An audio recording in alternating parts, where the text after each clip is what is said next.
오늘 본문은 어떤 내용이냐면 예수님께서 성령에 이끌려서 마귀에게 시험을 받으신 사건입니다. 오늘부터 몇 주는 예수님께서 받으신 이 시험 사건을 좀 살피려고 합니다.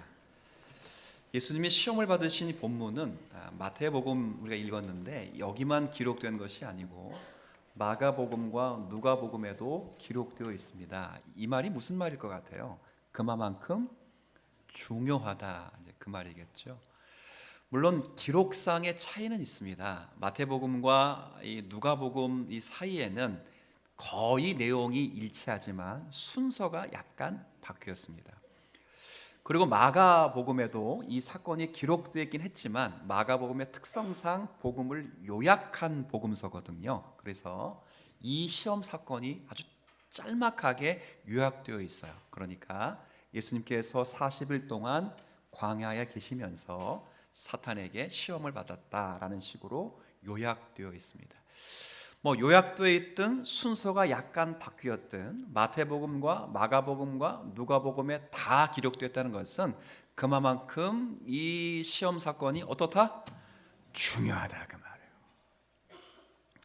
자, 그래서 그렇다면 도대체 무엇이 이토록 중요한가 하는 것을 앞으로 몇 주 살피게 될 텐데, 이제 오늘은 첫 시간이어서 예수님께서 왜 시험을 받으셔야 했는가, 그 시험의 성격을 규명하면서 우리에게 당한 이 시험들이 우리를 어떻게 인도하는가 하는 것들을 좀 생각하고, 다음 주부터는 하나하나씩 몇 가지 시험 받았어요.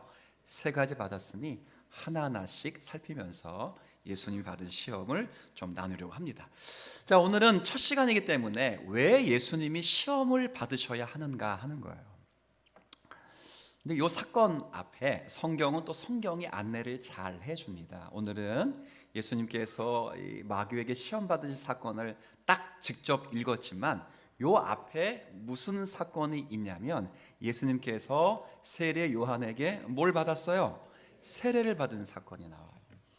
간략하게 요약을 하면 예수님이 지금 계신 곳은 갈릴리라는 지방입니다. 그곳에 계시다가 이제 어떤 소명을 받고 느끼고 세례 요한이 요단강에서 세례를 베푼다는 소식을 듣고 요단강으로 찾아온 거예요. 왜 찾아왔겠어요? 세례 요한에게 뭘 받으려고? 세례를 받으려고. 그러니까 예수님께서 요단강에서 요한에게 세례를 받으려고 하니까 요한이 깜짝 놀라는 거예요. 아니, 세례를 주든 베풀든 내가 당신에게 받아야지 어떻게 제가 예수님, 즉 당신에게 세례를 베풀 수 있겠습니까? 맞아요, 틀려요? 맞잖아요. 그때 예수님이 뭐라고 말씀하세요? 굉장히 중요한 말씀이거든요. 자, 우리 앞에 문단이니까 3장이에요. 3장 15절 말씀 여러분 한번 읽어주시겠어요? 시작.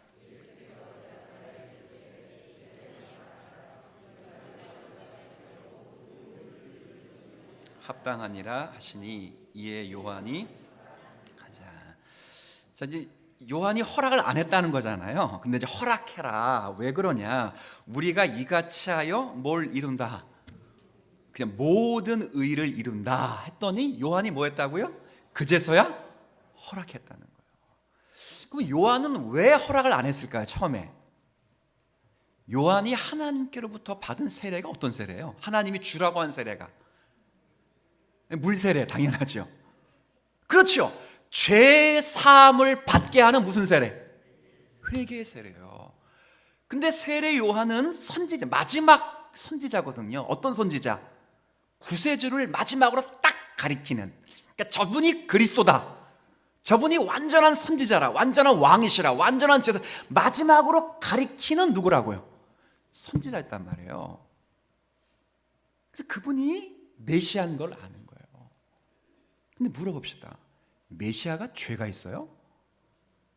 예수님은 죄가 있는 분이 아니라 죄가 있는 사람을 능히 사실 수 있는 전능하시고 의로우신 하나님이십니다. 맞죠? 그러니까 거절하는 거예요. 세례 요한의 거절이 일리가 있어요. 근데 예수님 뭐라고 말씀하세요? 이렇게 하는 것이 하나님의 모든 뜻을 이루는 것이에요.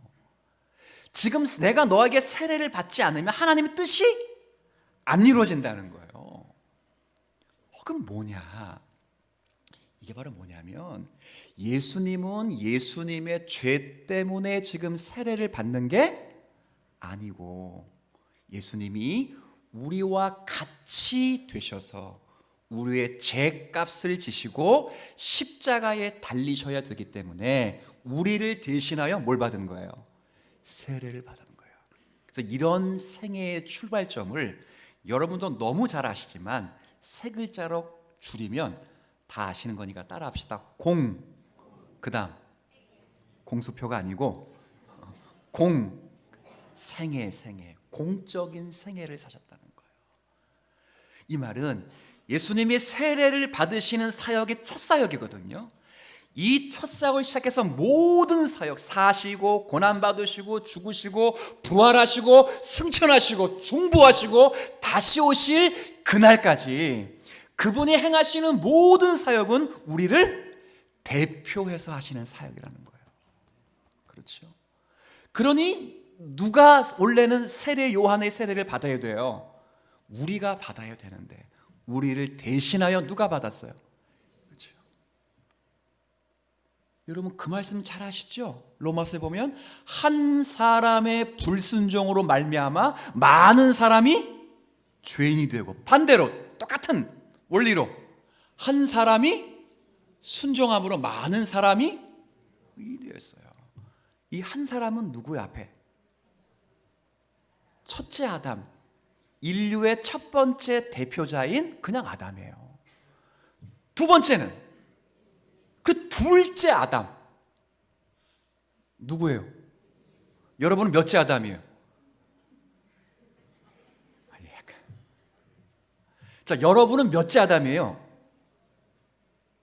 여러분이 예수를 믿기 전까지는 첫째 아담에 속했지만 예수 그리스도가 여러분을 대신하여 세례를 받고 여러분과 연합이 되고 여러분은 예수 그리스도를 믿으며 성령의 세례를 받으면 우리는 둘째 아담에 속해 있는 거예요. 그래서 예수님이 대신 세례를 받고 그 다음에 첫 번째 사역이 뭐냐? 누구에게 시험 받았다고요? 그 마귀가 누구를 꼬셨어요? 첫째 아담을 꼬신 거예요. 둘째 아담인 첫째 인류의 대표를 유혹한 그 마귀에게 찾아가서 도전장을 내민 거예요. 그런데 첫째 아담은 그 시험에 유혹에 넘어졌지만 인류의 둘째 대표자인 우리 구주 예수 그리스도는 이 시험에 승리했기 때문에 이제 예수님의 승리는 우리의 승리인 줄 믿습니다. 내가 이겼으니 아멘 하지 말고요. 내가 이겼으니 너희도 이기면 천국 간다. 이게 아니고 내가 이겼으니 너희도 이기언느라. 그거예요. 예수님 뭐라 했어요? 세상을 넉넉히 이길 수 있느니라. 한 번도 그런 말씀 안 했어요. 내가 세상을 넉넉히 이기언노라. 오늘 말씀에 보면 1절 4장 1절에 보면 예수님이 뭐에 이끌려서 1절 한번 제가 한번 읽겠습니다. 그때 예수께서 마귀에게 시험을 받으러 광야로 가셨다. 그 중간에 뭐가 있어요? 성령에 이끌려요. 이 말은 성령에 이끌렸다니까 잘못 이해하셔가지고 막 예수님은 가기 싫은데 막 쫄고 끌어가지고 그런 게 아니고 누가복음 4장 읽어보세요. 예수님이 지금 안 읽고 집에 가서 성령의 충만을 받으랬어요. 자, 물어봅시다. 가기 싫은데 자기는 마귀랑 싸우기 싫은데 막 성령의 발로 뻥뻥 치고 막 이끌어가지고 싸우는 거예요? 아니면 성령의 이끌리심과 성령의 충만해서 요런 봐라 첫째 아담을 유혹하여 전지진노 하나님의 진노를 만들어낸 이 사단을 내가 깨부수리라 하는 충만함으로 간 거예요. 충만함으로 간 거예요. 충만함으로 가신 거예요. 가기 싫은데 억지로 끌려가가지고. 왜 40일 금식했습니까? 40일 금식해야 이길 수 있을 것 같아요? 아니요. 40일 금식하신 후에 2절 끝에 뭐라 그랬어요? 읽었잖아요. 그렇지. 뭐 했다고? 줄였다는 게 뭐예요? 그냥 배고팠다는 게 아니에요. 40일 금식한 분 계세요 혹시? 안 했으면 말을 하지 마라. 자, 일주일 이상 금식해 보신 분이 계시죠? 저는 해봤어요. 20일 해봤어요. 보이는 건 주님밖에 없어요. 애미아비도 안 보여요. 아무것도 안 보여요. 그 정도로 힘들어요. 그럼 예수님이 왜 줄이셨을까? 첫째 아담이 놓여있는 상황과 똑같은 상황에 들어간 거예요. 네? 마귀가 첫째 아담을 유혹할 만한 상태인이 유혹했는데 예수님도 충분히 그 상태가 될 만큼 하신 거예요. 근데 첫째 아담은 실패했지만 둘째 아담은 하나님의 성령의 충만함과 하나님의 말씀을 근거로 승리하셨다는 거예요. 그럼 이 승리는 누구의 승리? 우리의 승리예요. 그래서 시험 받으시는 거예요. 그러니 한번 물어보겠습니다. 예수님이 시험 받으신 게 고마워요, 안 고마워요? 고맙지 않아요? 고마운 거예요. 굉장히 고마운 거예요. 자, 그러면 이제 두 번째 한번 건너가 봅시다. 그러면 과연 예수님은 시험을 받으실 수 있는 존재인가 하는 거예요. 그렇죠? 시험을 받으려면, 유혹을 받으려면 그 사람에게 부족함과 연약함이 있어야 돼요. 그러지 않겠어요? 여러분 더우시면 히터를 꺼도 되고. 자, 어디까지 했어요? 부채질 안 하셔도 돼요. 그러니까 너무 꺼주실 거예요. 걱정하지. 그렇죠. 시험을 받을 것 같은 사람들은 그 안에 부족함과 연약함이 있을 때 받는 거예요. 전혀 관심도 없고 전혀 뭐 아무것도 없으면 누가 그런 시험하고 유혹하면 무슨 생각했어요? 택도 없는 소리야 말하라 할 거 아니에요. 그런데 어떤 것이 시험이 되려고 그러면 자꾸 들을 때 어라? 그래 그런다는 거예요. 근데 우리가 잘 아는 대로 예수님은 부족한 게 없어요. 일단 원죄가 없어요. 정상적인 부부관계로 태어난 모든 자에게 첫째 아담으로부터 물려받은 원죄가 있는데 예수님은 남자 없이 성령으로 잉태하셨다고요. 원죄가 없어요. 동일하게 줄이셨기 때문에 인간인 건 맞지만 그는 전능하신 하나님이세요. 부족한 게 없어요. 근데 주님은 시험을 받으셨어요. 시험을 받으려면 인간에게 어떤 약점이 있고 부족함이 있어야 돼요. 사도 야고보서 1장 14절에 뭐라 그랬어요? 오직 각 사람이 시험을 받는 것은 자기 욕심에 이끌려서 시험 받는 거예요. 나는 가만히 있는데, 좀 죄송스러운 표현 쓰겠습니다. 가만히 있는데 저게 꼬들겨가지고 그렇게 해서 넘어가는 거 아니에요. 저 사람이 꼬들길 때 넘어갈 만한 욕심과 마음이 내 안에 이미 있었기 때문에 그래요. 있었기 때문에. 우리 가끔 그런 얘기 하잖아요. 원래 우리 아들은 착한데 뭘 잘못 만나가지고 다 따라합시다. 뻥이다. 성경은 그런 거 없어요. 그 친구가 유혹할 때 거기에 동요될 만한 어떤 것이 있는 거예요. 그게 성경의 정의를 따지면 사람의 욕망을 탁 스파크를 내면 그 욕망은 마음의 기관을 신으로 바꿔버려요. 신발 자신은 신이 아니라 그걸 하나님으로 섬긴다고요. 그래서 성경의 표현대로 배를 신을 섬기게 되면 그것이 하나의 시험 사건으로 드러나는 거예요. 그렇지 않아요. 그러면 시험이라는 것이 꼭 나쁜 거냐? 그렇지 않습니다. 성도에게 없어야 하는 것이냐? 그렇지 않아요. 만약 이 시험이 성도에겐 나쁜 것이고 없어야 되는 것이라면 자비하신 하나님의 백성들에게 하나님은 결코 시험을 허락하지 않으셨을 거예요. 그런데 성도들도 시험을 당해야 안 당해요? 당한단 말이에요. 그러니 자비하신 하나님이 성도들에게 시험을 허락하시는 것이라면 그 시험이 반드시 나쁜 것만은 아니라는 거예요. 아니에요. 어떤 분들은 그렇게 말씀하셔요. 지금도 어떤 시험은 하나님이 주시는 것이고 어떤 시험은 마귀가 주는 것이다. 자, 어떠세요, 여러분들은? 저는 글쎄요. 모르겠습니다. 목사님이 영안이 좀 어두워서 그런다 치더라도 목사님 기도를 안 하시나? 잘 들어보세요. 테스트는 하나님이 주실 수 있고 템테이션, 유혹이라고 하는 건 마귀가 줄 수 있다고 치더라도 그건 다 사실은 성경에 그렇게 말하지 않지만 그렇게 치더라도 자, 물어볼게요. 하나님의 허락 없이 시험이 오는 경우가 있을까 없을까? 없어요. 없다고. 욥기 1장을 딱 읽으면 사탄이 욥을 시험합니다. 그때 누구에게 허락을 받죠? 하나님께. 그래서 시험과 유혹의 가장 제1 원인은 하나님의 허락하심이에요.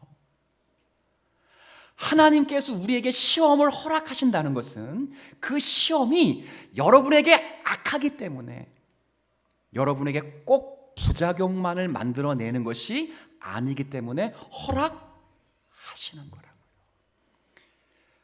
자비로우신 하나님께서 여러분을 당신의 자녀로 삼으시는데 여러분이 시험을 받아서 막 괴로울 때 하나님이 모르시는 경우가 없고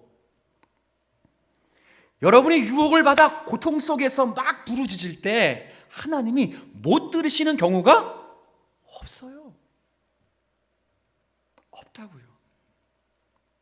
결국 모든 시험은 하나님의 허락을 받아서 오는 거예요. 그러면 왜 하나님은 우리에게 시험을 허락해 주시는 것일까 하는 거예요. 왜 그럴까 하는 겁니다. 여러분, 그건 한 번만 따라해 주시면 좋겠어요. 따라해 주셔야 돼요. 부족함을 채우기 위해서.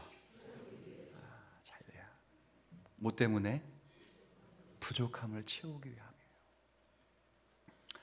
마귀는 시험을 통해서 한 가지 목적을 가지고 있어요. 그 성도가 죄를 짓게 만들어서 하나님으로부터 관계를 멀어지게 하는 게 목적이에요. 그렇죠? 욥기 이야기 쓰니까 욥기서에 보면 사탄이 그러니까 욥이 하나님을 섬길 때 괜히 섬긴 게 아니다. 그러면서 하나님께 뭐라 그랬어요? 까닭 없이 하나님을 경외할까요? 그래서 그 까닭을 다 지워버리면, 없애버리면 욥이 하나님을 멀리할 것이라고, 하나님과 관계가 멀어질 거라고 생각했다고요. 근데 놀라운 건 하나님께서 그걸 허락하심으로 말미암아 그 까닭 있는 것도 다 지우셔도 욥은 하나님을 믿는 일에 실패하지를 않은 거예요. 중간에 말씀에 오면 중간 점검을 하잖아요.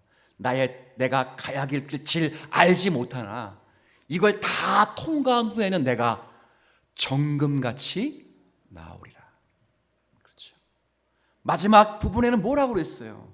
내가 귀로만 듣던 하나님을 눈으로 직접 보았다고요.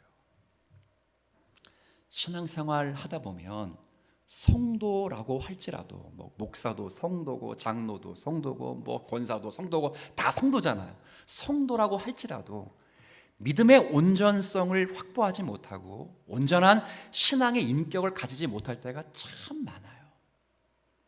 목사가 되고 장로가 됐는데도 여전히 입이 거란 사람이 있어요. 신앙생활 10년, 20년 쫙 했는데 아직도 그 마음속에 인격에 쓴 뿌리가 있어요. 그 쓴 뿌리를 하나님께서 제거하시기 위해 때로는 시험을 허락해 주시기도 하는 거예요. 살아가면서 또한 믿음의 부족함이 굉장히 많아요. 여러분이 히브리서의 말씀을 잘 읽어보면 사도의 말을 그대로 표현하면 너희들이 이미 딱딱한 음식과 고기를 씹어서 고기의 맛을 알 정도가 되었는데 지금까지도 젖병 물고 돌아다닌다. 젖병 물고 답답해 죽겠다는. 그래서 이 시험은 너희들이 젖병을 떼고 단단한 음식을 먹으며 고기를 씹어 예수 그리스도의 신비한 놀라운 은총을 깨닫도록 하기 위한 하나님의 시험이라고 분명히 말해요. 그런 거예요. 하나님의 허락 없이는 우리에게 당면한 것이 없어요. 그러니 제가 여러분에게 권면합니다. 여러분이 살아가시면서 인간관계 속에서, 금전 문제 속에서, 아니면 영적으로 여러 시험이 오고 여러분 죄 때문에 시험이 오더라도 무조건 피해라고 할 것이 아니라 하나님의 뜻이 어떤 것인지를 잘 생각할 수 있기를 주의 이름으로 부탁을 드려요. 주님께서도 직접 시험을 받으신 건 우리 때문이고 이 시험을 이기심으로 우리들을 위하여 이 시험을 이기신 거예요. 자, 히브리서 말씀 한 구절 제가 읽어 드릴 텐데 여러분 앞에 한번 보세요. 제가 읽겠습니다. 그러므로 그가, 이 그는 그리스도이십니다. 정리하는 거, 앞에 문단을 정리하는 거예요. 그러므로 그리스도가 범사의 형제들과 같이 되심이 마땅하도다. 즉 성육신 하심이 마땅한 거예요. 하나님의 아들이 왜 성육신 하셔야 되는지를 앞에서 고난받고 있는 성도들에게 잘 설명을 했어요. 마땅하다. 왜냐하면 이는 하나님의 일에 자비하고 신실한 뭐가 되기 위해서, 대제사장이 되어서 뭐 하려고? 자기 백성의 죄를 속량하시기 위함이에요. 근데 어떤 대제사장인가? 앞에 빨간 글씨로 뭐가 있었어요? 자비하시고 신실, 충성스러운 거예요. 요한계시록 1장을 읽어보세요. 교회를 지키시는 그리스도를 소개할 때 가장 먼저 소개된 단어가 충성이에요. 그리스도를 충성스러운 종이라고 표해요. 충성스러운 사역자라고 그런다고요. 신실하시고 자비로우신 대제사장이 되었다. 근데 어떻게 자비할 수 있는가? 자비를 어떻게 배우는가? 그럴 때 그가부터 밑에서 두 번째 줄부터 읽어주세요. 시작.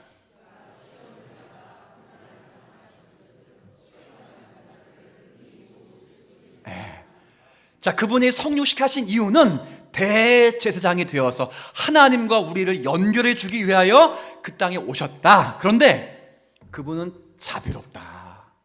왜 자비로운가? 왜 자비롭대요?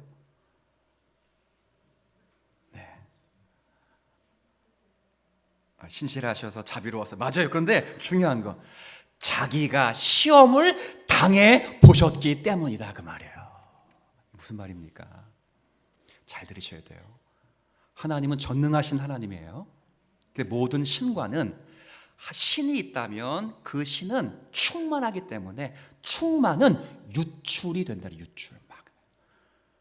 유출이 되기 때문에 신에게 잘 빌면 그 유출된 능력이 내게 찾아와서 내가 도움을 얻는다는 게 일반 종교의 핵심이에요. 근데 하나님도 능력이 무한하신 분이기 때문에 우리를 능히 도우실 수가 있지만 일반 신처럼 그렇게 능력이 그냥 많아서 그게 그냥 넘쳐나서 그냥 돕는 게 아니라는 거예요. 그렇게 돕는 분이 아니라는 거예요. 어떻게 돕는가? 자비하심 속에서 돕는다는 거예요. 그 자비가 어디서 나와요? 자비는 불쌍해서 돕는, 불쌍해서. 그 불쌍함이 어디서 나와? 직접 우리처럼 시험을 당해보시 안다는 거예요. 우리가 이제 신앙생활 하면서 여러분들이 어려움과 슬픔과 고통을 당하면 누군가에게 하소연을 합니다. 그렇죠. 목사인 저는 하소연할 때가 주님밖에 없어서 좀 애석하기도 하지만 여러분들은 여러분들의 위로예요. 누군가에게 하셔야 돼요. 그게 가족이든 혹은 친구든 신앙의 동료든 하셔야 돼요. 근데 그런 경우를 보면 그 슬픔과 고통의 소식을 듣고 그 상대자가 아이고 그래 하고 마음이 아파하는 경우도 있지만 대부분의 경우는 그렇지 않은 경우가 더 많아요. 그렇지 않아요? 교회 성도 동정에 보면 누구누구가 아파서 병원에 입원했습니다. 그러면 아 그렇구나 하고 마음이 아프지만 실제 다 그렇지는 못하는 게 인간이에요. 어쩔 수 없는 거예요. 그 나쁜 게 아니고 어쩔 수가 없어요. 인간은 다 그래요. 하나님은 그러시는 분이신가? 아니에요.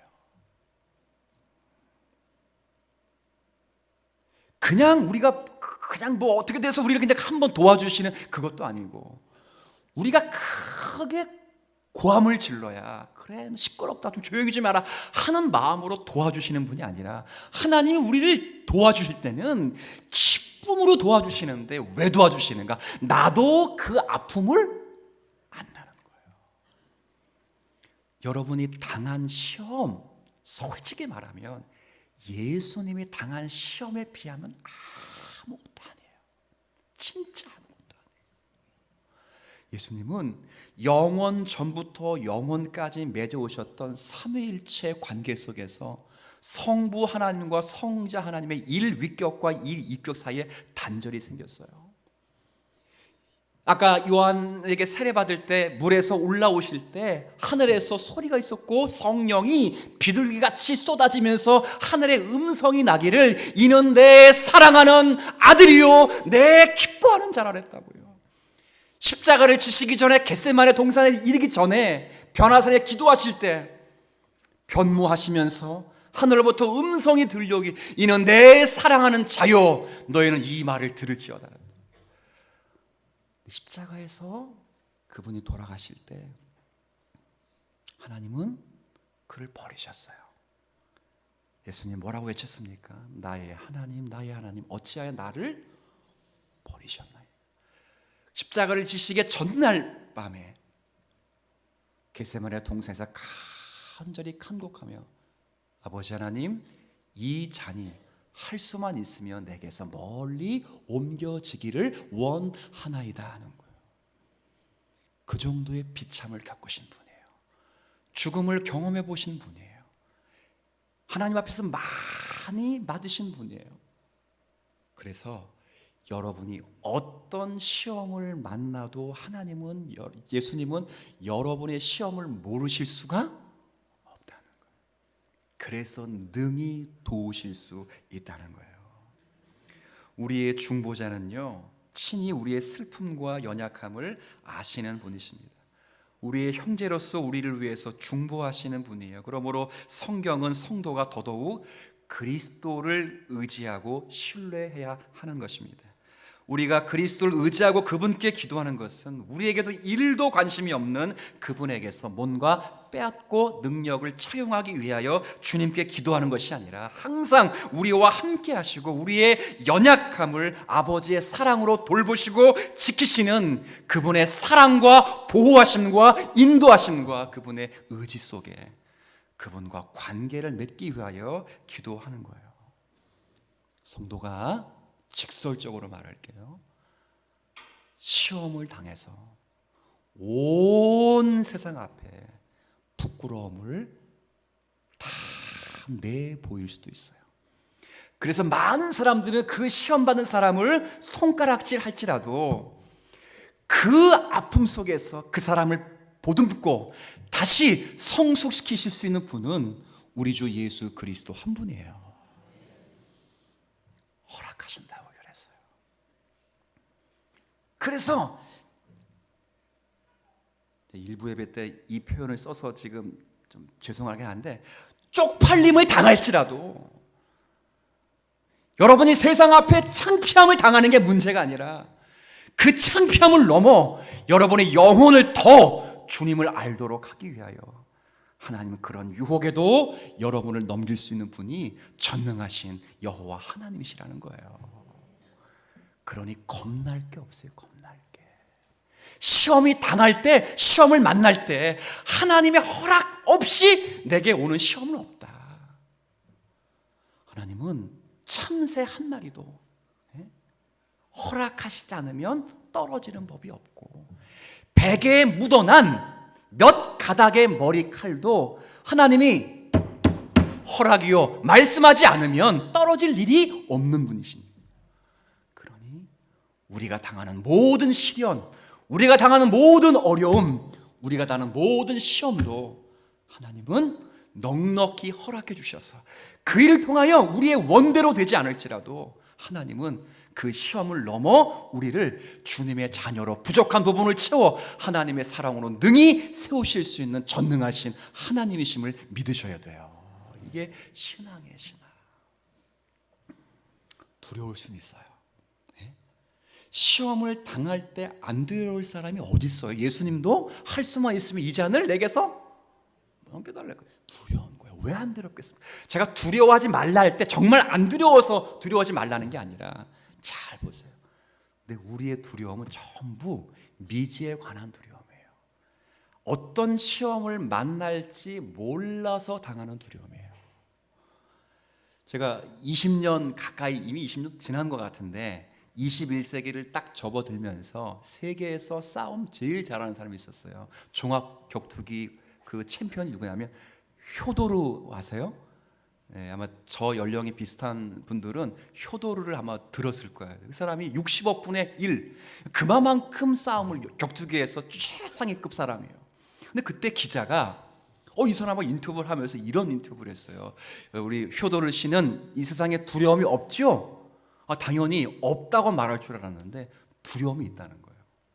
이게 무슨 두려움이 있습니까? 그랬더니 어떤 두려움이냐면 우리 가족에게 앞으로 어떤 일이 일어날지 모르는 두려움이에요. 무슨 두려움입니까? 미지에 대한 두려움이에요. 왜? 경험해보지 못했으니까. 몇 달 전에 드라마 가운데 저도 몇 편을 봤는데 신병이라는 드라마가 있었어요. 군대 드라마인데 보면서 느낀 게 예나 지금이나 군대는 바뀌지 않았다는 걸 절실히 느꼈어요.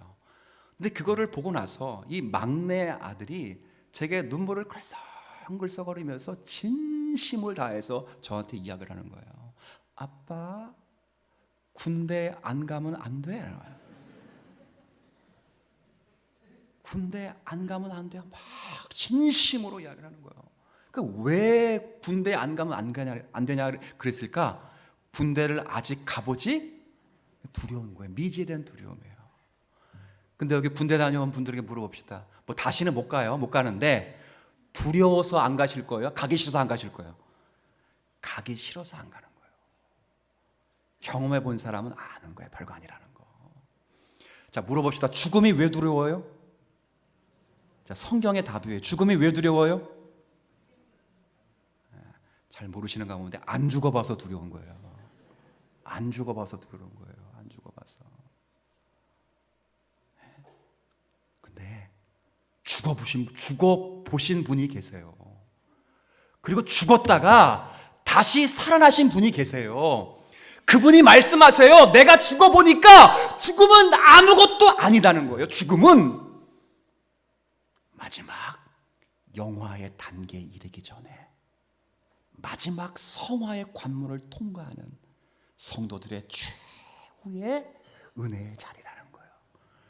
그분이 계시의 말씀을 주시면서 요한계시록을 딱 열면, 그래서 사도 요한은 성령의 음성을 따라 주 안에서 죽는 자는 복되는 거예요.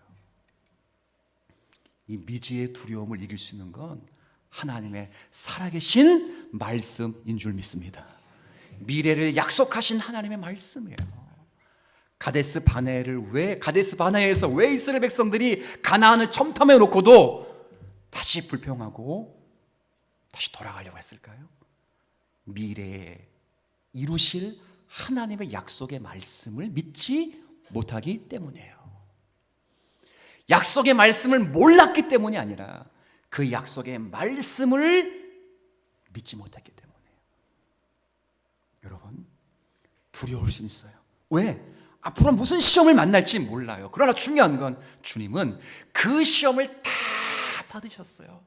첫째 아담이 실패하고 첫째 아담의 실패한 모든 저와 여러분, 예수 믿기 전 저와 여러분이 다 넘어졌던 그 세 가지 시험을 앞으로 살필 텐데 다 받으셨다고요. 근데 놀라운 건 말씀으로 승리하셨고, 이게 주님 안에 있는 사람들은 이 시험을 받을 때 이 시험 받는 사람들을 떨어뜨리려고 하는 게 아니라 주님이 이기셨기 때문에 이런 시험도 여러분의 부족함을 채워주실 줄로 믿어요. 야곱을 보세요. 우리 이때가 7개월 동안 야곱 설교했잖아요. 야곱의 태어남부터 죽을 때까지 다 설교했어요. 근데 야곱이 훌륭한 사람이었습니까? 아니에요. 태어날 때부터 형의 발꿈치를 잡았다고요. 그런 싸가지 없는 사람이 어디 있어요? 한 사람이 딱 나가니까 자기도 모르게 스탑 딱 잡은 거야. 근데 이미 형은 엄마 태를 찍고 나와서, 근데 동생은 못 나가게 딱 잡은 거야. 근데 둘째 이 야곱의 힘보다 중력의 법칙이 훨씬 세니 순풍하고 딸려 나오는데 그래도 모는 붙잡고 있어 계속. 야, 사악한 거야. 태속에부터 자기의 욕심을 그대로 드러낸 사람이고, 성장하는 과정에서 자신의 부패한 본성을 여실히 드러냈다고요. 살아가면서 자신의 목적을 이루기 위하여 여호와의 이름도 팔아먹은 사람이 야곱이에요. 근데 하나님이 그를 버리셨습니까? 아니에요. 하나님이 그를 버리시지 않고 하나님이 그에게 시험을 주셔서 시련과 연단을 통해 그가 하나님에 대해 잘못 알았고 피상적으로 상투적으로 알았던 하나님에 대한 지식을 전부 교정시키시고, 그들의 영혼이, 그의 영혼이 단순히 어떤 환경에서 구출이 아니라 온전한 믿음의 사람으로 세워가시기 위하여 하나님이 그를 훈련해 주셨어요. 뭘로 설명할 거예요? 하나님의 신실하심과 하나님의 자비로우신 하나님의 열심이란 말이에요. 우리의 생애가 여기에 있습니다. 저는 여러분에게 간곡하게 부탁드리고 말씀드리고 싶은 딱 한 가지가 있다면, 주님은 우리와 같이 시험을 당하셨기 때문에 시험 당한 저와 여러분을 능히 도우실 수 있음을 믿으셨으면 좋겠어요. 그래서 사도 바울이 말한 고린도서 10장의 말씀처럼 우리가 감당할 시험 밖에는 우리에게 주시지 아니하시고, 시험 당할 즈음에 피할 길을 주시든 아니면 능히 감당할 수 있는 힘을 주시는 하나님이에요. 이것이 우리의 인생을 지금까지 여러분의 삶을 이끌어온 간증의 연속일 거예요. 자신의 힘으로는 도저히 감당할 수 없는 그런 시련을 하나님이 이길 힘을 주셔서 우리가 이기게 해주셨고, 어떻게 피할 길이 없어서 잠이 들면서 야, 아침에 하늘나라에서 깼으면 좋겠다라는 마음도 있었지만, 모든 지혜를 초월하시는 하나님께서 우리에게 피할 길을 주셔서 때로는 원수들이 우리를 이기지 못하도록 지켜주셨다 그 말이에요. 그래서 어려움을 만날 때마다 거기에서 하나님에게 물어야 돼요. 하나님, 당신은 참새 한 마리도 땅에 떨어지지 않도록 하시는 분이시라면 이 시험을 허락하셨으니 무엇을 빚어가실 것입니다. 무엇을 견책하시려고 합니까? 무엇을 연단하시려고 합니까? 내가 정금같이 되어 나올 것을 믿습니다. 주님이 나를 대신하여 나의 대표자가 되어서 시험을 받으셨고 반드시 승리했으니 우리도 이 시험을 통해 승리할 것입니다. 주님, 그 주님이 나의 빛이요 나의 생명이시요 나의 구원이시니 내가 누구를 두려워하겠습니까? 주님을 의지하며 살아낼 수 있는 저와 여러분이 다 되시기를 주의 이름으로 축복을 드리겠습니다.